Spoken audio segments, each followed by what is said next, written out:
Hi மக்களே, welcome to my channel. இன்றைக்கி நம்ம சேனலில் என்ன பார்க்க போகிறோன்னு பார்த்தீங்கன்னா, குதிரைவாலி கஞ்சி எப்படி செய்யுதுன்னு பார்க்க போகிறோம். வாங்க.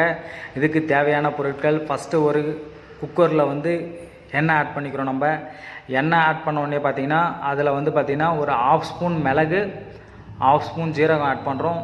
ஜீரகம் ஆட் பண்ண பிறகு பார்த்திங்கன்னா நம்ம சின்ன வெங்காயம் பொடுசாக கட் பண்ணி வச்சுருக்கோம். ஒரு 100 கிராம் நீங்கள் சின்ன வெங்காயம் எடுத்துக்கலாம். நல்லா பொடுசாக கட் பண்ணி வச்சுருக்கோம். வெங்காயம் நல்லா வதங்கி வந்தோடனே நம்ம உப்பு ஆட் பண்ணுறோம். உப்பு ஆட் பண்ண பிறகு பார்த்திங்கன்னா வெங்காயம் நல்லா கண்ணாடி பதத்துக்கு வந்துச்சு. இதில் நம்ம வந்து சும்மா சின்ன பீஸ் இஞ்சி வந்து பொடுசாக கட் பண்ணி வச்சுருக்கோம். அந்த இஞ்சி ஆட் பண்ணுறோம். நெக்ஸ்ட்டு வந்து பார்த்திங்கன்னா கருவேப்பிலை ஆட் பண்ணுறோம்.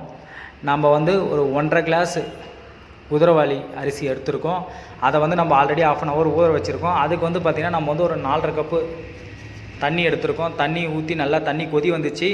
நம்ம ஊற வச்சுருக்க குதிரைவாலியை ஆட் பண்ணுறோம். ஆட் பண்ண பிறகு பார்த்திங்கன்னா நம்ம வந்து குக்கர் மூடி போட்டு விசில் விட போகிறோம்.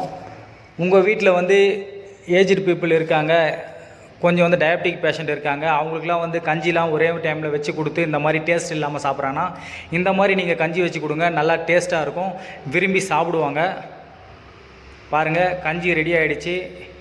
இப்போ வந்து பார்த்திங்கன்னா நம்ம இதுக்கு மேலே தாளிப்பு வந்து போட போகிறோம். நம்ம மறுபடியும் வந்து பார்த்திங்கன்னா மிளகு, சீரகம், கருவேப்பிலை இதெல்லாம் போட்டு நம்ம தாளித்து ரெடி பண்ணி வச்சுருக்கோம். இப்போ நம்ம இதை நல்லா மிக்ஸ் பண்ணுறோம். மிக்ஸ் பண்ணி விட்டுட்டு அந்த தாளித்து வச்சுருக்க தாளிப்பு போடுறோம். எதுக்காக மறுபடியும் நம்ம தாளித்து போடுறோம் அப்படின்னா, இந்த மாதிரி நம்ம தாளித்து போடும்போது அந்த கஞ்சி வந்து நல்லா வாசமாக இருக்கும். இன்னும் ஒரு கிளாஸ் வந்து நம்ம சேர்த்து சாப்பிடுவாங்க எல்லாருமே. அப்படி இருக்கும்போது வேஸ்ட் ஆகாது. நீங்கள் எல்லாருமே வீட்டில் ட்ரை பண்ணி பாருங்கள். ட்ரை பண்ணி பார்த்துட்டு எப்படி இருக்குன்னு சொல்லிட்டு கமெண்ட் பண்ணுங்கள், சப்ஸ்கிரைப் பண்ணுங்கள்.